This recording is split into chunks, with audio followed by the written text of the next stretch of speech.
Olá! Vamos continuar a leitura do capítulo 11, Deus ou o Ego.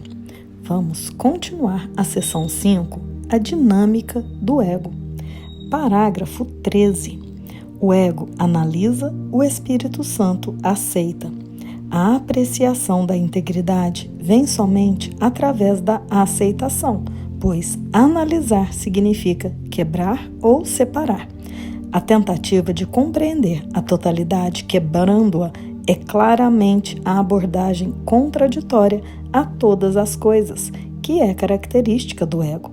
O ego acredita que o poder, a compreensão e a verdade estão na separação, e para estabelecer essa crença, ele tem que atacar.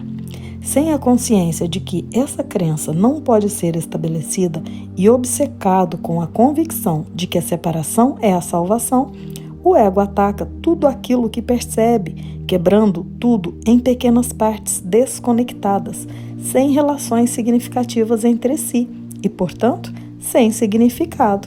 O ego sempre substituirá o significado pelo caos, pois se a separação é salvação, a harmonia é ameaça.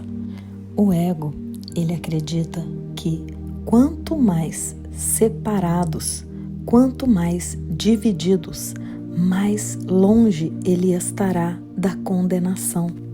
A salvação para ele está em sermos cada vez mais divididos. E por isso o ataque se torna comum. E assim ele vai julgar, separar, analisar. Já o Espírito Santo, ele aceita, e aceitar a integridade é somente através da aceitação. E aceitar é ter a plena convicção de que a separação é impossível. A aceitação, ela vem através do perdão. Perdoar aquilo que jamais aconteceu. 14. As interpretações do ego das leis da percepção são e têm que ser exatamente o oposto da interpretação do Espírito Santo. O ego focaliza o erro e não vê a verdade. Ele faz com que todo equívoco que percebe seja real e, com o raciocínio circular que lhe é característico, conclui que, devido ao equívoco, a verdade consistente não pode deixar de ser sem significado. O próximo passo, então, é óbvio. Se a verdade consistente não tem significado, a inconsistência tem que ser verdadeira. Mantendo o erro em mente de forma clara e protegendo aquilo que tornou real, o ego procede ao próximo passo de seu sistema de pensamento. O erro é real e a verdade é erro. E é assim que a separação torna tudo o oposto. Cabeça para baixo, invertido, assim como nos diz o livro. Vê as ilusões, o erro como real e a verdade como erro. 15. O ego não faz qualquer tentativa de compreender isso, e isso é claramente incompreensível, mas de fato faz todas as tentativas para demonstrá-lo e o faz constantemente. Analisando para atacar o significado, o ego tem sucesso em não vê-lo, ficando com uma série de percepções fragmentadas que ele unifica a favor de si mesmo. Isso vem a ser, então, o universo que ele percebe. E é esse universo que, por sua vez, vem a ser a sua demonstração da sua própria realidade. Toda a nossa percepção do mundo separado vem da interpretação desse pensamento ilusório do ego. Por isso, percebemos de acordo com nossas crenças todas essas percepções fragmentadas que damos significado na nossa mente e projetamos para fora. E assim vemos um mundo da maneira que queremos ver. 16. Não subestimes o apelo das demonstrações do ego para aqueles que querem escutar. A percepção seletiva escolhe cuidadosamente as suas testemunhas e as suas testemunhas são consistentes. O processo a favor da insanidade é forte para o insano, pois o raciocínio termina com o seu começo e nenhum sistema de pensamento transcende a própria fonte. Entretanto, um raciocínio sem significado nada pode demonstrar, e aqueles a quem ele convence não podem deixar de estar iludidos. É possível o ego ensinar verdadeiramente quando não vê a verdade? É possível ele perceber aquilo que tem negado? As suas testemunhas de fato comprovam a sua negação, mas não o que foi negado. O ego olha diretamente para o Pai e não o vê, pois tem negado a seu filho. As testemunhas da separação são perfeitamente consistentes. Acreditamos muito nelas quando estamos envolvidos por esse pensamento de separação. Estamos tão imersos nesse sistema de pensamento que não conseguimos transcender esta fonte de separação. O ego não vê a verdade porque nega a verdade. E como ele nega o Pai, ele nega o Filho e não vê o Filho como ele realmente é. Nós, identificados com o pensamento de separação, veremos o Filho separado, o Filho cheio de defeitos. Não veremos o Filho real.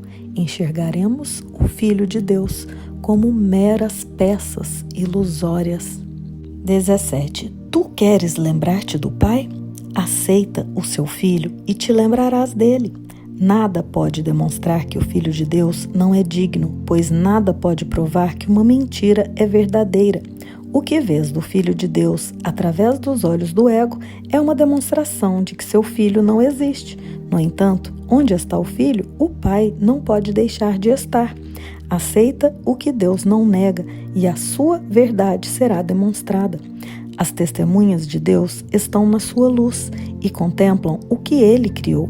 O seu silêncio é o sinal de que elas contemplaram o Filho de Deus e na presença de Cristo nada precisam demonstrar, pois Cristo lhes fala de si mesmo e do seu Pai. Elas estão silenciosas porque Cristo lhes fala e são as suas palavras que proferem. Se quisermos nos lembrar do nosso Pai, precisamos aceitar o seu Filho na sua realidade. Se vemos o Filho através dos olhos do ego, não podemos ver o Filho real. Por isso, precisamos ir além desses olhos físicos, enxergar os nossos irmãos além da vista física e através da visão de Cristo, o único Filho. E assim não olhamos para as atitudes dos nossos irmãos. Vamos além, vamos adentrar o silêncio da mente, a mente que compartilhamos com nossos irmãos e com o nosso Pai. 18. Todo irmão que tu encontras vem a ser uma testemunha de Cristo ou do ego, dependendo do que percebes nele. Todo mundo te convence daquilo que queres perceber e da realidade do reino, em favor do qual escolheste a tua vigilância. Tudo o que percebes é uma testemunha do sistema de pensamento que queres que seja verdadeiro. Todo irmão tem o poder de liberar-te, se escolheres ser livre. Tu não podes aceitar um falso testemunho dele, a não ser que tenhas evocado falsos testemunhos contra ele. Se ele não te fala de Cristo, não lhe falaste de Cristo. Tu ouves apenas a tua própria voz, e se Cristo fala através de ti, tu o ouvirás. Nós escolhemos o que queremos ver, ou a projeção de um ego, um sistema separado, ou a visão da realidade de Cristo em nossos irmãos.